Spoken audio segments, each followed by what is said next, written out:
Well, hello, everybody out there. Thank you again for joining me. It's been a minute since I've actually been on the program, on my own program. And today's been kind of like a crazy day.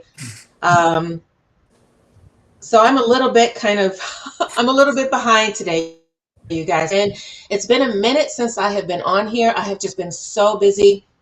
But welcome to Faith Based Films, Lifestyle, and Entertainment. And today I have a wonderful, wonderful guest who is joining me. I'm so excited about whatever he's going to be talking about today. I think he said he's just getting back from Florida, and his name is Isaac Hernandez.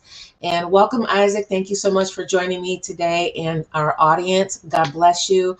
I want you to just kind of start off and saying a little bit about what you do. I know that you're into like movies as well.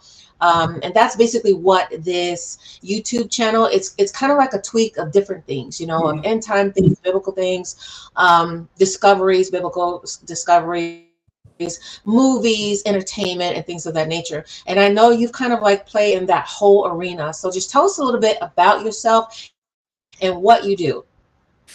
Well, I've been in the Christian TV world, if you will, for oh my goodness, over 45 years. I actually started volunteering at a Christian TV station. Actually, it was a network called Trinity Broadcasting Network, like in I remember 1970.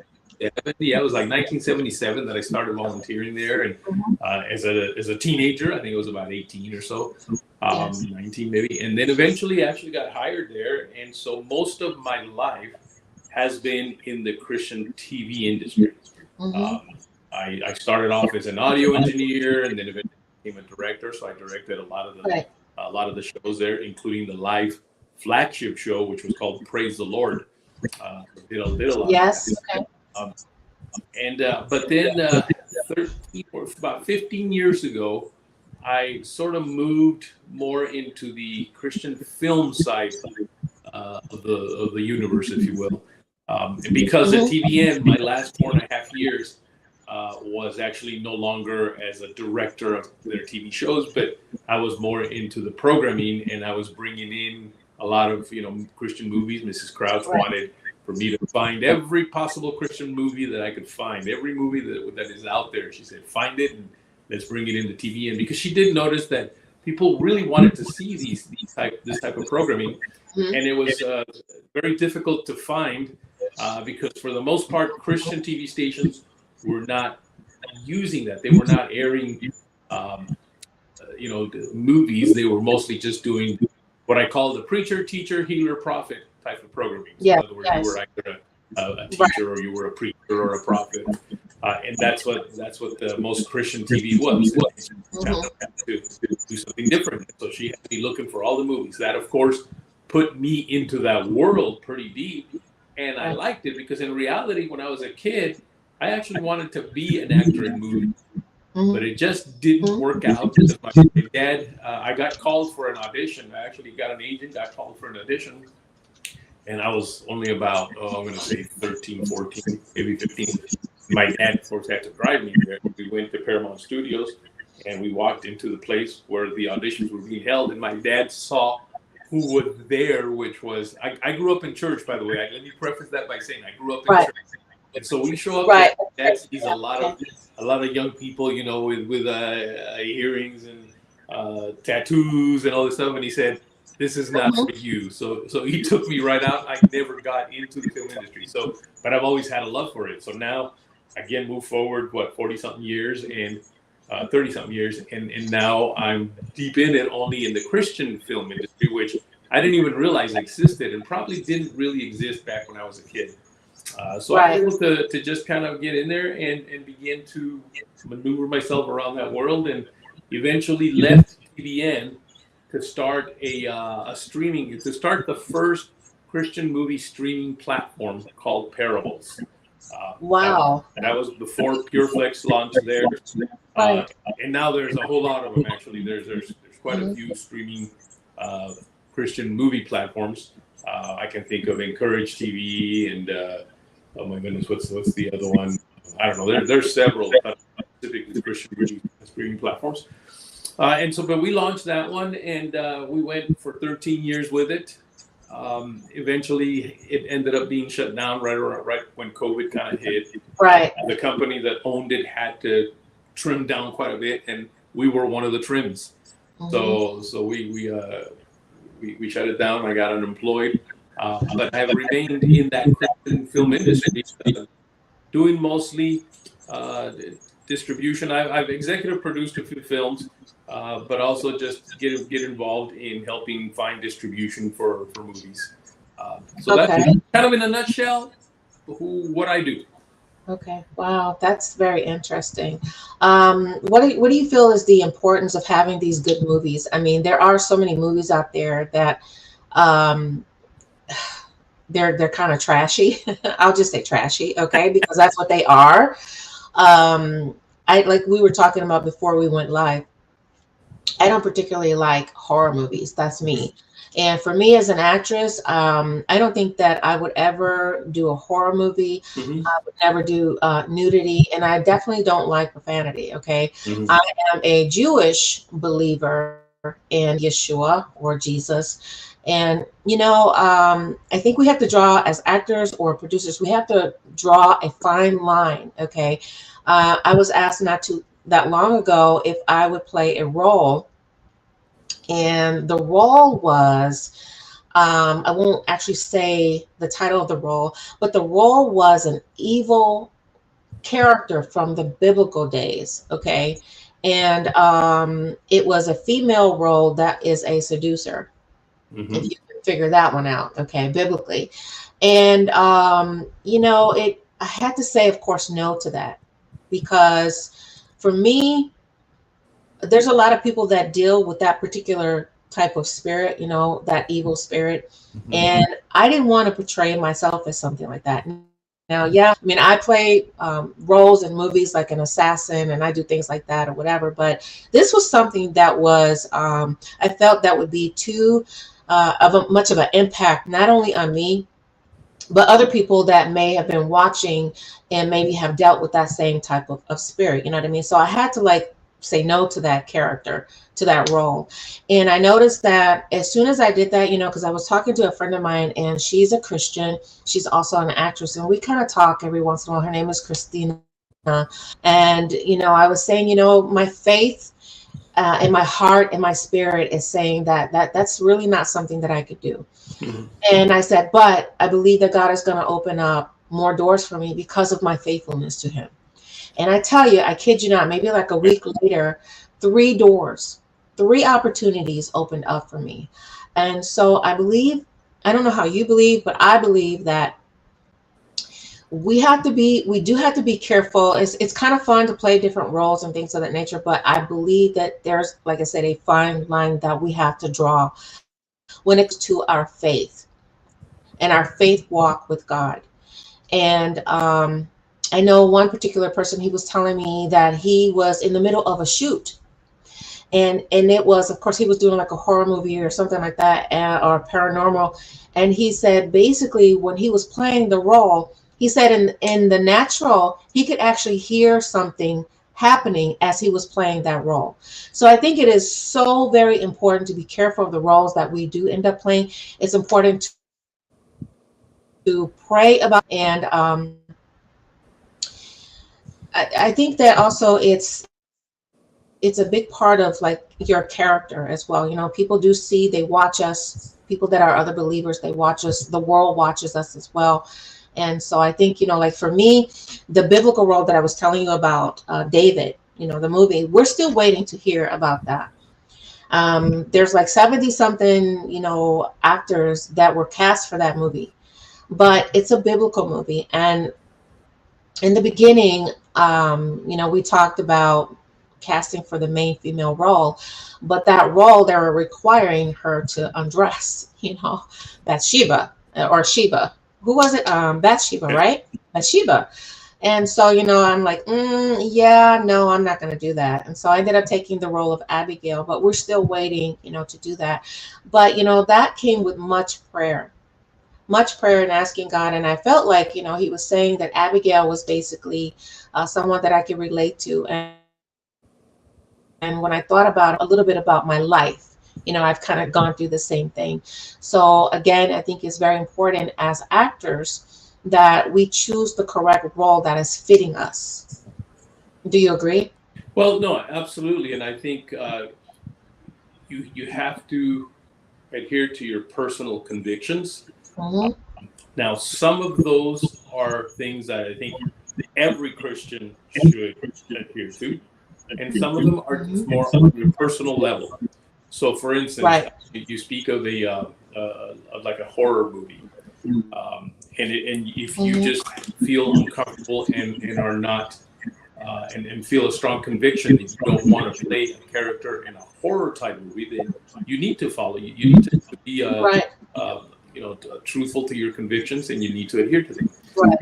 Right. On the other hand, and I need to kind of go way back to kind of to the beginning of what you were talking about. The reason that I find Christian movies very important is because, and I tie it, by the way, to my own personal physical health. And I've said this on several programs. So if the same people are watching the same program, this program that have watched me on 2 or 3 other ones, I'm sorry if I'm repeating myself. But in reality, if there's some new folks in your audience, they need to hear this. Several years ago, I was diagnosed with diabetes.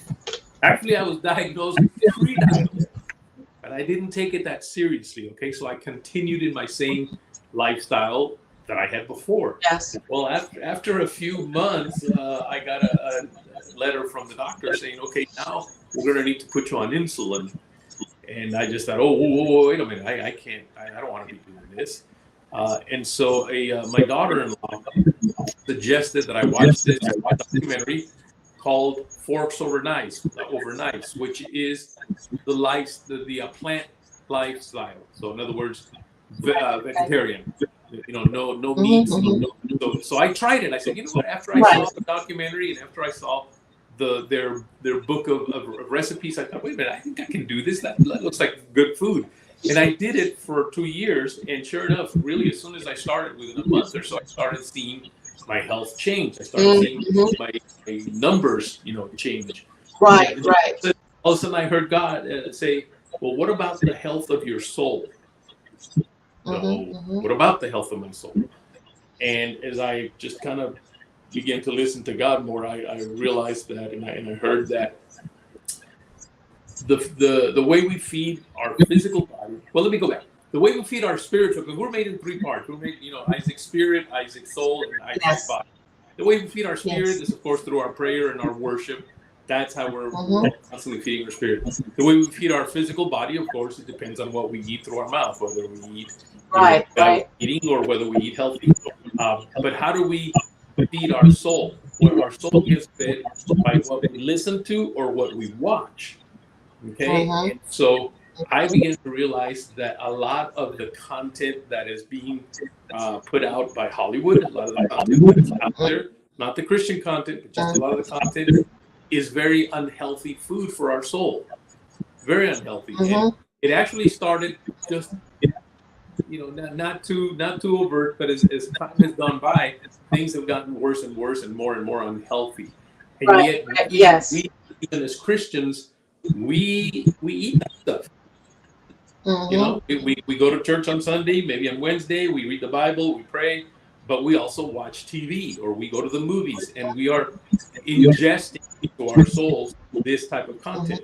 And so I realized that we really need to put out content that is healthy for our soul, content that has the right biblical perspective and portrays biblical principles.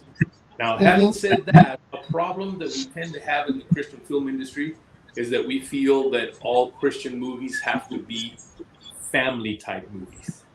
Okay? Right. If it's a Christian movie, my entire family should be able to watch it. And I don't think I agree with that, because I don't see a problem with having movies that have the biblical perspective, but that are more intended for a more mature audience, for an adult. Right. And that, to be honest with you, includes movies that at one time I thought Christian horror movies. I've since changed that to thrillers, because horror really seems to bring just a different thought in people's heads. It's a bad taste in your mouth, right? Yeah. Blood, and they think of slashing heads, popping out eyeballs, all kinds of things. And that's not what I mean. But what I mean are movies that are a little bit scarier in nature. For instance, there is a movie that just came out just a few weeks ago called Nefarious. Okay. Oh, let me write that down. What is it called? It's called Nefarious. Now, there's a Nefarious that was done several years ago, which has to do with sex trafficking. That's not this one. This one just came out. It's brand new. It's called Nefarious. And if you look at the poster, it actually looks like a horror movie. There was a reason they did that, and that was to get the people that like horror movies to say, "Oh, I gotta watch this movie." But in reality, it's a psychological thriller. It is scary, absolutely. It has to do with demon possession. And one thing that I really loved about it, and I interviewed the guys on my show, Faith on Film. One of the things that I like is how they really tied that the things that are happening right now in our culture, abortion, transsexual, just all of that stuff that we kind of think that it's just that's how our culture has evolved. The movie made it clear that it was the devil's work. This stuff that's happening is not just that we've evolved into that, it's that the devil is orchestrating the entire thing. And so this movie made that point. Now, some people probably would look at that and go, "Oh, I don't want to watch a movie like that." And maybe someone like you would say, "I don't want to play, for instance, that character." That it was a male character, but had they made it a female character and they asked you to play this demon-possessed character, you because of your convictions probably would have said, "No, I don't want to do that." But yet, I feel that movie still needed to be made. And if you have a hard time with that, then don't watch it. But other than that, I think it was a great movie. Well, like I said, I think it's your convictions too. It's like if there's a part that you are supposed to play, God is going to open that door for you to play it, and He's going to protect you through that. Like the one who played the demon possessed person, he needed to play that part, and God is protecting him through that. But it's a reality, like you said, of being able to show these things are real. And I guess I should probably clarify what I mean by the horror. I mean horror like Poltergeist or Friday the 13th. Those are things I'm talking about that I will not participate in. But in a biblical type movie, we know that biblical movies, they have to have the good and the bad. You have to have the good and the evil. And like you said, it's a conviction of whatever it is that you feel that you should or you should not be playing the part. But you have to have that evil versus good is how I feel about it in some of the movies. So I do agree with and it has to have the redemption in it. I mean, the horror movies just show how powerful the horror is and how powerful the bad guy, the monster, the evil guy, whatever you want to call it. It just shows that. But in what we can do is we can show that, you know what? God triumphs over this. So there's no need to even be scared of this. Learn what it's all about and know that as long as you have God on your side, there's nothing to fear. But you still then begin to attract. And here's something important to think about too. I've spoken to two different university. One was a professor of the film department, and the other one was actually the dean in two different universities. They don't necessarily know each other. I don't think they do. But this was a conversation that I had with the two of them separately. And they both said something that was kind of sad. They said, our students don't want to do Christian movies. This is a Christian universities, by the way. It's not like we're talking, a secular. We're talking Christian universities. Our students don't want to do Christian movies, and it's because they just look at that and those movies as just not very well done, maybe. So I said, well, what kind of movies do they want to do? So he said, believe it or not, the majority of them want to do horror movies. And I thought, well, that's pretty sad. Then I thought, well, what if instead of saying, no, you can't do that, that's horrible, that's a sin, whatever, don't do that, just get away from that. What if instead we said, let me help you to do what's right now in your heart, perhaps. Let me help you to do it the proper way. And that way you're really kind of beginning to mentor these kids. And at some point, maybe they'll say, you know what, I don't think I want to do that after all. I want to do this. But rather than push them away, bring them in and say, let me mentor you and let me help you how to do it properly. So anyway, that's yes. And that's the thing, this generation is so into yeah, the witchcraft and the really dark they things, are. okay, like you were saying. And from what I've heard in the arena of acting and producing is that a lot of the people are getting tired of the same old thing. So they're looking for something new. And then you have this generation that is, they are craving the supernatural, but they are Yeah, going over to the wrong side because they're so they are. hungry and they don't know what to seek. They don't know how to get the supernatural, which is God. You know, Yeshua Yes. HaMashiach, Jesus the Yep. Messiah. He is our supernatural. And so I do agree that there need to be more movies, and then there was a movie that was on Facebook that I shared a couple times. I forget what the name of it was, but I remember there was some sword fighting, and there was like an angel fighting a demon, and it was over somebody's soul, but I can't remember the name of it. And I was constantly sharing that because I'm like, this is exactly what's happening in the supernatural that people cannot see with the natural eye. And so I do agree with you wholeheartedly. But the generation right now, it's like if these are made, this generation is going to go down the tube because they're just so hungry for it. They Mhm. just don't realize that what is missing, the key that is missing, is God. Okay, to come in and fill their hearts, to fill their soul. They don't realize that. So as you know, and as I know, they go outside of the box and then they start, Yeah. looking at Ouija boards and, all of these different things that they That's search because they want answers for their lives. They want answers for everything. You know what I mean? They want to feel strong. They want to feel powerful and all of these things. But if, if they do, John 3:16, for God so loved the world that he sent his only begotten son. Everybody should know that. His only begotten son basically into this world to save the world. If you believe on him, you will have everlasting life. You will not perish. If they only knew that. And so I think it is very important for people like yourselves and even myself, and how he's, like we were talking before, I'm not going to really say now, but how he's using me to be that light in the midst of a dark place. And again, it's not basically like pounding people over the head, or things. It's just being the light. And to be honest with you, they know that you're different. They see that you're different. They say that you're different. They wonder why you don't talk the way they do, why you don't drink, why you don't do all of these different things, you don't party, why you don't go out and, and date and have sex and all these different things. They wonder about these things and they start asking you questions. And so really, a lot of times it's really just um, shining the light of the Lord and loving people, I believe, where they are in the movie. And the people I know that are hurting, they're in a dark place. And I really feel that people like yourself and like myself and other believers, we need to learn not to judge someone because, a lot of times actors and actresses and producers are judged because of the role that they play. And I've said this before on my program. It's not the role that they play. It's about the person's heart. Do you know the person? Do you know the lifestyle? Have you walked a mile in their shoes?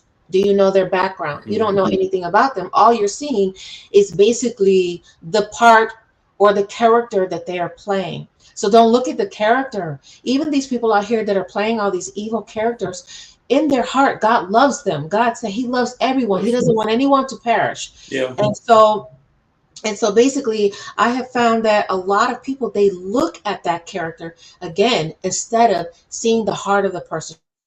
Who's Yeah. that person? You know what I mean? And then whether you like that person or not, whether you like what that person is doing or not, you love them regardless. If you don't like what they're saying, if you don't like what they're doing, you love them and you pray for them. But I feel like, because there's a lot of things that I see, oh my gosh, and then I do, armed security services as well. I do that for events and conferences. And so I don't look anything like this when I go out, and I don't look like a gerbil with her jaws are swollen. But, I see so many things. I hear so many things. I have experienced so many things in law enforcement and so forth and so forth. And, God has just taught me over the years, just listen to them. Just love them where they are. What's the phrase? The phrase is you can catch more flies with honey than you can with vinegar. And so I really believe that it is the love of God in these industries that's going to attract people to you, mainly to Him. But, God uses us as vessels. Do you agree with that? Oh yeah, we just have to be who we are as Christians. We don't have to pound them and say, you're going to have Right. I, as I said, I've worked in the Christian world all my life. Okay, I worked in a Christian home. I worked, Christian TV all my life. But there was 1 year that I went to work for PAXtv for a show, directing a show when they first launched. And that was not necessarily, even though PAXtv was started by a Christian gentleman, but what he started was not a Christian statement. And the program that we were doing, that I was directing, was in Hollywood at Universal Studios, and it wasn't a Christian set. It was just a Hollywood set. And so we have all these camera people and, floor directors and producers and all that. And the first day that we were going to launch the show, it was a live show, daily show.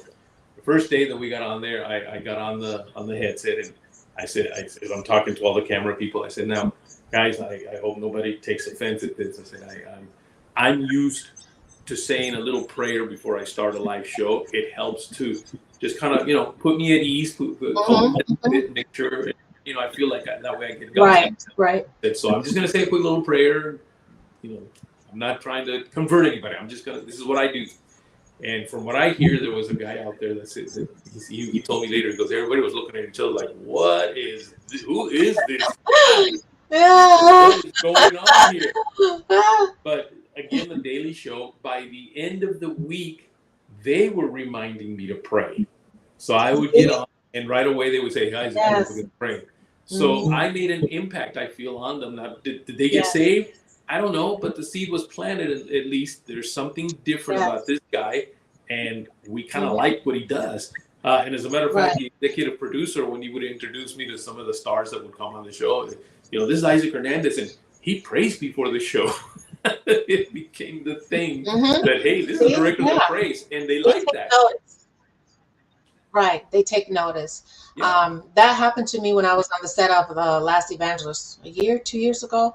And there was a guy that was there, and he was playing the dad of the two kids. And, God was speaking to my heart about him.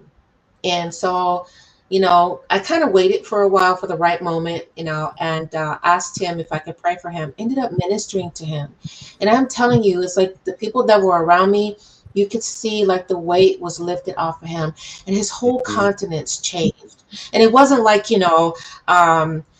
screaming prayers or anything. It was just basically simply loving on him and talking to him about God and the love of God, and talking to him about his life and how God is, wanting him to come closer to him and have a strong relationship. So it's little things like that people take away from the set. And they remember, like with you, they're going to remember, oh, here's Isaac again. He likes to pray, and the word starts to spread. It spreads around that this is his character. You know what I mean? So the way I see it is any little bit of thing that gives glory to God, and that, like you said, will plant a seed and sow a seed into someone's life, even if it's just a hug to someone that's on set, or just to sit there and listen, or to feed somebody who's hungry, because there's people that come and, they want to act so badly, and they don't have money. And so what do? You sit and you feed them.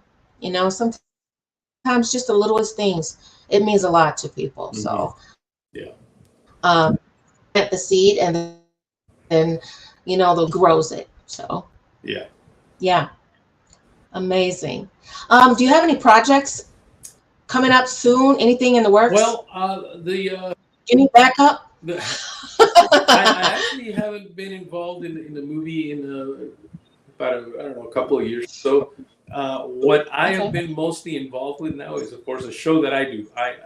3 years ago, God woke me up at 3 a.m, and He said, do a show in which you interview people in the Christian film industry. I've never done that before. I've Yes. I've always been on the opposite side of the camera, if you will, as a director, never in front. Right. But God said, do this. And so I started to do a show called Faith on Film. And again, this show, I've been doing it for 3 years now. I've already done over 164 shows. And I just simply interview people that are involved in the Christian film industry, directors, producers, writers, actors. Again, because I want to give these Christian filmmakers a voice.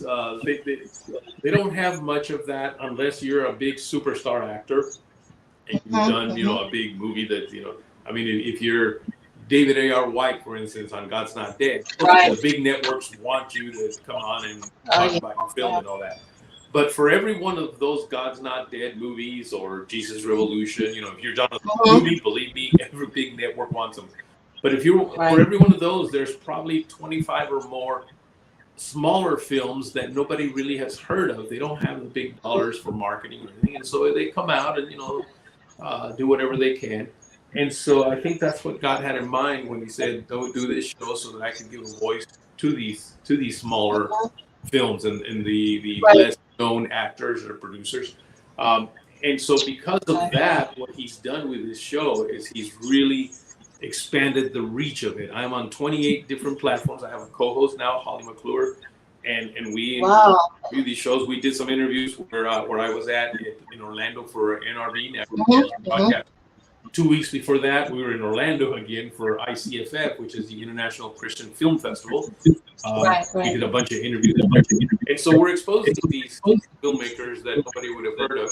And it's getting that distribution that gets them out there, all over the world, really. I'm on some platforms that are worldwide. So that's kind of what you need to interview. I'm sorry, go ahead. No, I said go ahead. I didn't mean to. My biggest focus is right now. Right. Did I put that in there right? Faith on Films. Is that correct? It's Faith on Film. So no S, just Faith on Film. Wait, F-A-I, like F-A-I-T-H. F-A-I-T-H on O-N, Film, F-I-L-N. Faith on Film. F-I-L, okay. Yeah. Okay. So if they go to, it's on all kinds of platforms and TV networks and TV stations, but if the easy thing for everybody would be if they go to our YouTube channel, which if they go to YouTube and just look for Faith on Film TV, they will find it. Right. Okay, wonderful. You really should interview a friend of mine. His name is Andrew Jacob Brown. He's got an awesome movie. It's a biblical type twist movie, and it sort of has the rapture in there, intertwined in there about the coming of, just a little bit of it, okay? At the very, well, I can't give it away, but his name is Andrew Jacob Brown, and it is Family First. Okay, Andrew Jacob here, and I can even put it in here. Andrew Jacob, he's a friend of mine on Facebook. He's also on Instagram. He is a producer. I was actually in one of his movies last year. I had to fly out to Portland, Oregon to play the role of a military assassin. And that movie is now on Tubi. It's called Piercing Wounds. I know Andrew. Piercing Wounds. Oh, you do? Yeah, okay. We've spoken on the phone a few times. Yes. Okay. Wonderful man. So I was just thinking of maybe some people you can interview. But anyway, yeah. So he's done like a really good job, I believe he has, and he's on his way as well. But well, this is amazing. I'm not going to hold you up. I know it's getting a little late. I'm really exhausted, and I gotta let my little gerbil jaws relax here because I'm very, very sore, and I feel like I just want to jug like all of this water, because I feel like I'm really dry. like I'm gonna stick to one word and not be able to move my mouth. But I'm exhausted. But anyway, God is good, and I want to just say thank you so much for coming on. This has been really an honor for me. I've been watching you on Facebook, the things that you post, and it's all really giving glory to God. And I want to say thank you again for what you do. If you ever need backup, I don't go to backup looking like this. Trust me. You look fine. I turn off the switch. I go from actress to military, law enforcement, security, woof woof kind of gal. So I kind of have to turn that switch on and off. That's the thing about me. It's I do have to learn how to do that even more so, because sometimes, I'm so used to wearing like a uniform, and it's kind of hard for me to get into all of this, to be honest with you. It really is. It's hard for me to do the whole makeup and the hair and all of this and the earrings and blah, blah, blah, because I'm used to uniform and I'm used to boots, slick your hair back and then you're on duty, go to work, or, do the armed security. So I think God is kind of teaching me how to balance both of those in my acting career as well. And so it's a good thing for me. But yes, if you ever need anybody, please let me know. If you know of a conference or an event, where they need armed security, please let me know. I will. Yes, I will. And I want to say thank you again for coming on. And we're going to wrap it up for today, you guys. I'm about to go take a little cat nap. And God bless you. And we will see you next time. Thank you again for joining me. And shalom, shalom, mishpachah. As I always say, God bless you.